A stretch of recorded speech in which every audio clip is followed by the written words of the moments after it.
Hello one and all, welcome to Seen Through Glass. Yesterday I picked up my latest loan vehicle from Trackworthy, an Aston Martin Vanquish. Today I wanted to do something a little bit different, so I asked you guys for video suggestions on Instagram and Twitter, and 90% of you were all asking the same kind of thing. What is it like to live with a Vanquish every day? So I thought today, why not just bring you along with me as I go about my day with an Aston Martin Vanquish.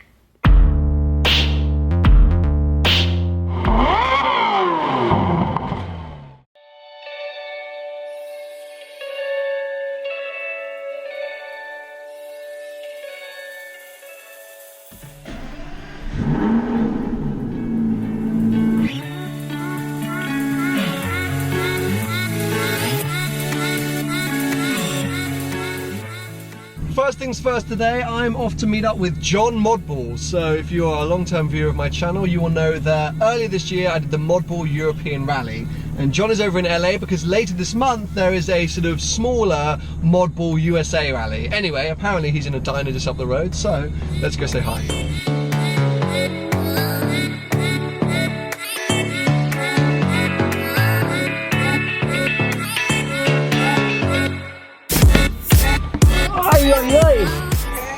Here he is. Look at this guy. The man himself. How you doing, pal? You good? Where'd you steal that from? God knows. Same place I stole mine. Yeah, literally. I mean, We're both tossers now.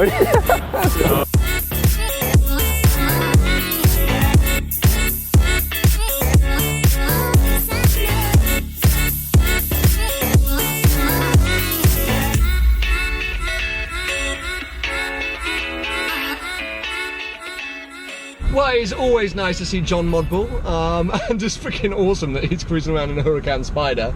We had a nice little chat about Modball Rally USA, which I may potentially go on. The dates kind of work. Can you please not harass me when I'm driving? Go be a lunatic.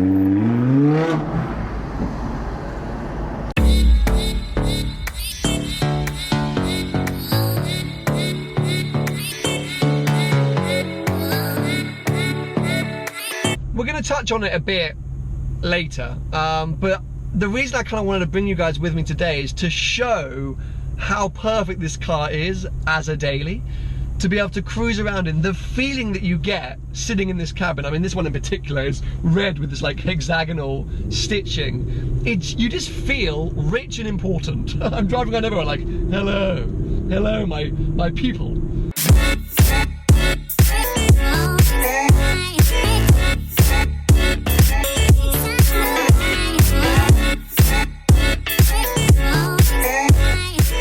Because I have an international card, you have to prepay for petrol out here, so it's always a bit of a blind guess, but literally, I just filled up for $43 and got 370 miles. I think that's pretty good.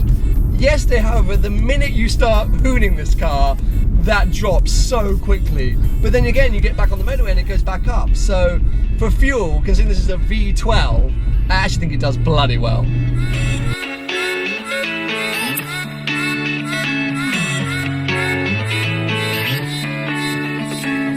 Tunnel, tunnel, tunnel.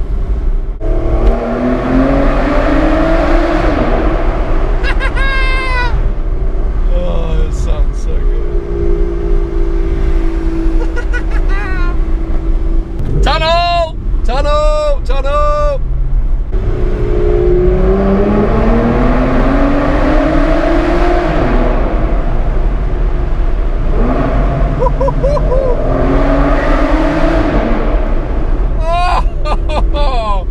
Yes, Aston, you beauty!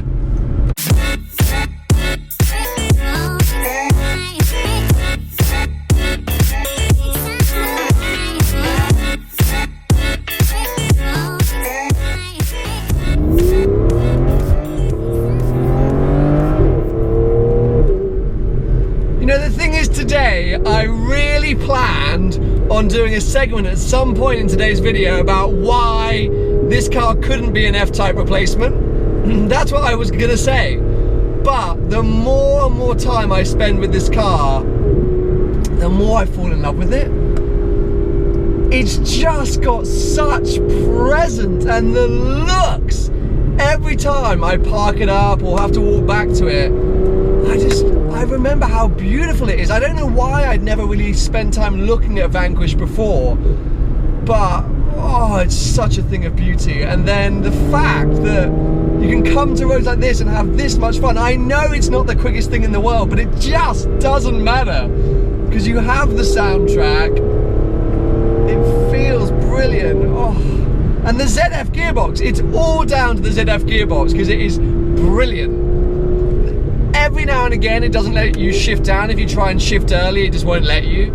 Or sometimes it shifts up on your behalf, and that is annoying. I wish it was full manual, but this is a Grand Tour. It's not an all-in-all sports car, so I kind of get why they do that. But oh, can you imagine like a custom exhaust on this as well? Oh, not that it's really needed. It's the fucking most awesome sounding thing anyway. But to live with, it just feels like the best daily supercar. I think my two concerns with the car, my negatives with the car, is firstly the infotainment system. It's just crap. It's old, it's dead. Crap is actually harsh. It's just a bit old and dated, and it looks basic. The screen is tiny. And then also for me personally, it's too similar to the F-Type in characteristics, a big front-engine GT car. And I really think for my next car, I want to go mid-engined, you know, super sports car, I think. But this is definitely a curveball now because I don't want to give this car back to Aston. I really don't. Oh, I'm loving it so much. I've arrived at my track-worthy location a little bit early, so I thought I'd show you over some of the details of this car. And whilst the outside looks brilliant in this kind of like Nardo grey type colour, I think personally I would go for something a little bit more in your face and colourful. But you've seen plenty of shots of the outside. I want to show you the inside. So welcome to the cabin of the Vanquish, a very, very lovely place to be. So a few things. Firstly, the square steering wheel. Quite bizarre, but not the hardest thing to get used to ever. You have down here the sport button, so S for sport, which you push. You got the dampening modes and then various of like, you know, cruise control and volume settings. Really nice shifter panels. Can you see that? Carbon fiber, up and down, nice feel. They feel big, well placed. I'm a fan.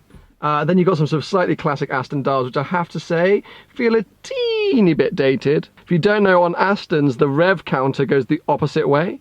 So on most cars they go this way, the rev counter goes that way, which is kind of funky. Then we have the center console. Now this is the infotainment screen that I've been banging on about, which I think is just a bit old and dated. I mean, it just looks a bit old and dated. It's small, it's kind of tucked away in there. I mean, I think the functionality is perfectly good, if I'm honest. Obviously the very cool key. So this is the key here with all the buttons, and you just literally shove it in there, and then you push all the way down to start the car. Oh, blow. And then these absolutely amazing seats. I mean, full on. Again, I'm not sure I'd have red. I'd be intrigued by like maybe like a tan or a white interior. But like, you know, why not? This is a press car. Might as well go red. It does, however, reflect quite a lot. Can you see that? The red up here reflects a hell of a lot in the windscreen. So I think you want a dark colour up here. Some Alcantara would be nice too. Then the proper sound system, Bang & Olufsen. But it is just the nicest, most spacious environment to hang around with, so it makes long journeys so nice. Now, seeing as I'm a bit early, I was showing you around the inside, but I realised there was one thing which I haven't tried or experienced yet in the Vanquish, and that is launch control. So, I think we should check it out.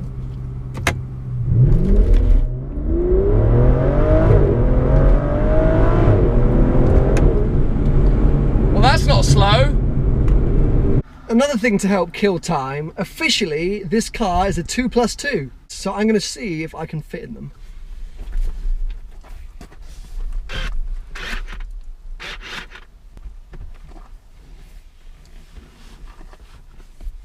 Oh my god. Is that as far forward as the seat goes? I genuinely don't think I can get in this. It's pretty crap 2+2, isn't it? So Sam from Trackworthy's now turned up with his drone and the Carrera 4S. Yeah, there he is. We are going to get some epic shots of the Vanquish. Oh, it looks so good just sitting there.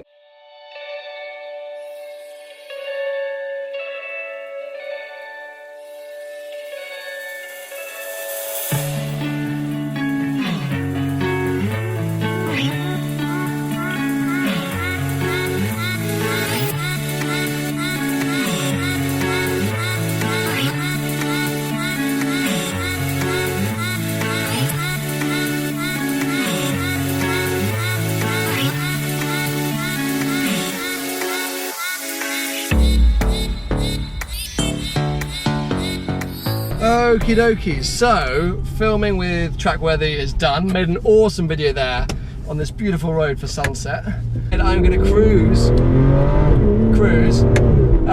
back to West Hollywood, do some editing, and prepare to say farewell to the Aston Martin Vanquish. My God, I have totally fallen in love with this car. I really need to work out how I can spend some more time with one back in the UK, because I'm very aware that it's a beautiful sunny day today.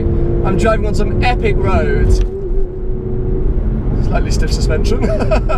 And that, yeah, I could slightly be getting sucked in by the occasion. So it'll be very interesting to see what one is like back in the UK. But it's been a pretty special 48 hours.